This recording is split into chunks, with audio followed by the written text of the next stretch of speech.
Don't use your eyes to talk. You use your tongue to talk. You'll know when you eat it. In fact, as an ordinary American now, it's easier to get access to this.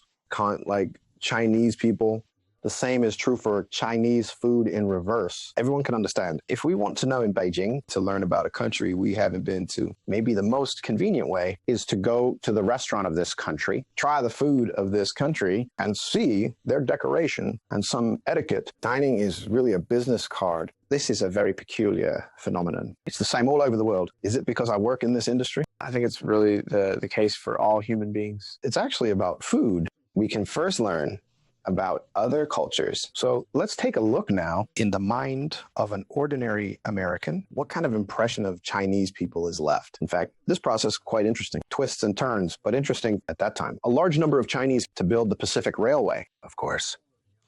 The Chinese would open restaurants. So Chinese restaurants appeared in the 19th century. In that era, the average American's knowledge of Chinese food was still limited to some raw materials. By the 1900s, it mainly focused on the operation of restaurants. Let's go back to the very beginning. When Chinese laborers started to open restaurants, they used really cheap materials. China is good at dealing with these cheap materials. I want to say it's not because China is poor. I still want to explain the principle. The main dishes in restaurants were offal. The meaning of offal has changed in America. In 1850, that time, offal means what we call offal today, referring to some internal organs of animals. Or in Chinese, it's called offal. Stir-fried chicken offal, right? What does this zasi? It means offal. It means a mixture of animal offal or internal organs. At that time, offal referred to this. At that time, they used to stir-fry offal with rice. It was easy to fill a meal. But there is a problem. That is to say, Westerners hardly eat offal at all. Very few offal is included in this meal. Westerners mainly eat meat.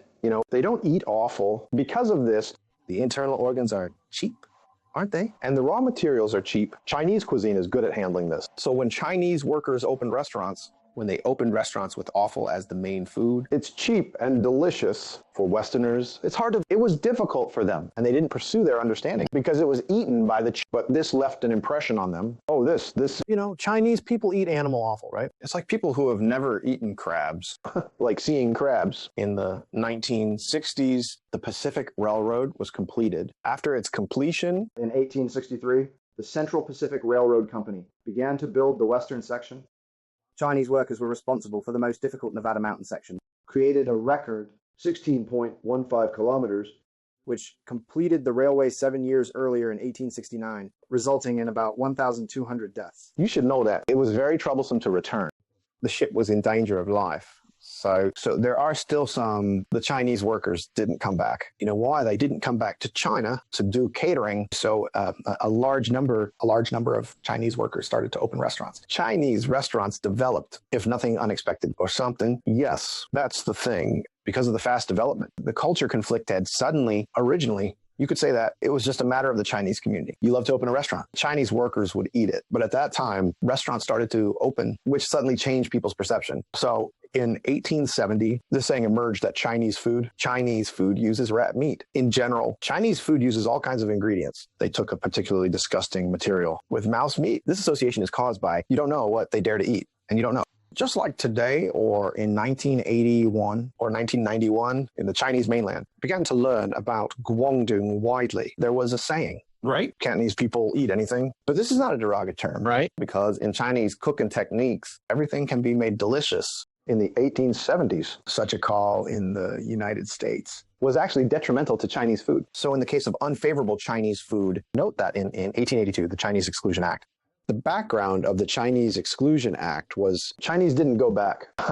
The Chinese people, did they suddenly enter the society? You can understand it this way. After they entered society, they impacted the original social structure in American society. Various adaptations resulted in the Chinese Exclusion Act. In the Chinese Exclusion Act, there is one. If Chinese people stayed, they could operate restaurants. The reason is simple. If they stay, if you don't leave them a job, what do you want, right? Wouldn't society be more unstable? In 1882, during the implementation of the U.S., although the act strictly restricted Chinese immigration and prohibited Chinese laborers from entering, there was a key exception clause allowing Chinese merchants in certain industries and their employees to enter the U.S. Chinese restaurants took advantage of this law to become an important way for Chinese immigrants.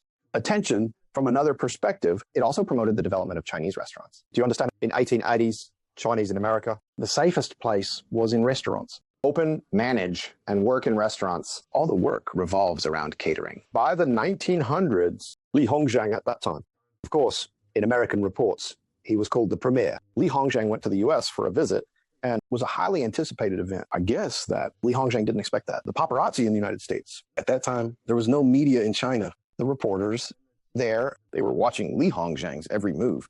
As a result, they made a fuss about his eating. Made a fuss and said, how could these things be mixed together? For example, the Shanghai vegetable rice we talked about today, vegetables, diced chicken are mixed together because it's convenient and nutritious. Oh, I can only say that in terms of diet. These Westerners are really ignorant. It's strange that they have no knowledge. After mixing these things together, they still call it awful.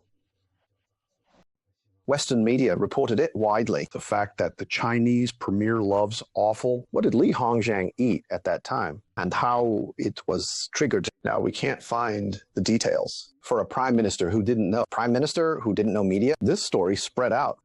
It became a good thing. There are two good things about this. First, due to such a push report, the meaning of offal was initially changed from animal offal to mixed cooking, to a mixed cooking method is better than staying at the low-cost animal offal. Much better. And the second, it's the prime minister's favorite. Chinese food is like this. It's not that it pursues cheap and low quality. That's what it looks like. Chinese food is like this. Many people still want to try it. What Chinese food is like, don't talk with your eyes. You use your tongue to speak. You'll know once you eat it. In fact, after Li Hongzhang visited the United States, Chinese restaurants, and they were very open about it. They called it Zesui restaurant. This is a historical fact that can be verified.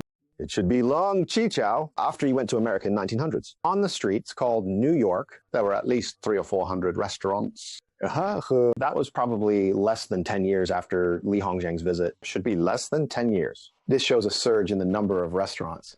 It seems that any external factors can stimulate its development. The 20th century was coming soon. As we are talking about this, I can interject. As for Chinese food being accepted by Westerners, I am very confident in my personal opinion. As for my industry, Guangzhou Catering Consulting has been around forever. We have catering projects every year, and none of them failed. I have studied all kinds. To be honest, human tongues are the same. Just like people see flowers are beautiful. All see flowers as beautiful. People are actually very similar with small differences. Everyone thinks delicious food is delicious. At most, you just don't get used to it at first. Just try a few bites and gradually get used to it. Then why do I say Chinese food? I have enough confidence to say at the current rate of integration in 100 or 200 years.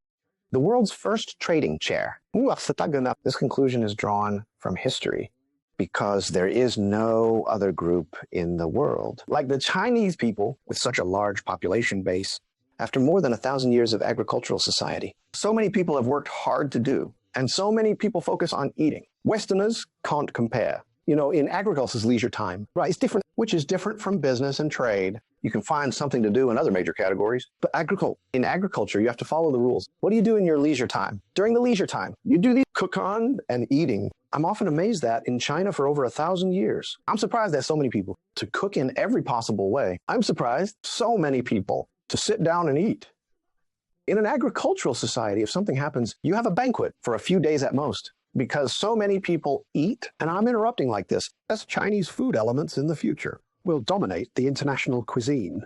I don't doubt that at all. Indeed, we have just entered an era of true and formal and equal communication between East and West. Just started. There are still many misunderstandings, discrimination, and blocking us, but it's coming soon with the smooth flow of information flow, and the full integration of people flow will soon be broken. So let me reverse the order and say from 1850 to 1900, this historical period, you will find that no matter how you suppress, Chinese restaurants were booming all the way. In fact, by 1900, after Li Hongzhang's visit to the US, when Chinese restaurants boomed, it wasn't just Chinese people at that time. In terms of the number, the main consumers at that time must be Americans. Otherwise, so many restaurants The state at that time was still the Chinese Exclusion Act, running a restaurant. But if all your customers are Chinese, it's not realistic. It's not realistic. There weren't so many Chinese. After the railway, we couldn't open restaurants and eat at each other's restaurants. Right. By the time of 1900, Chinese restaurants began to face some business breakthroughs. I am happy to be both Chinese and American. You are like the Chinese dish the Americans invented. What do they call it? Chop suey. That is it. Everything is in it, all mixed up. I like that. Chop suey.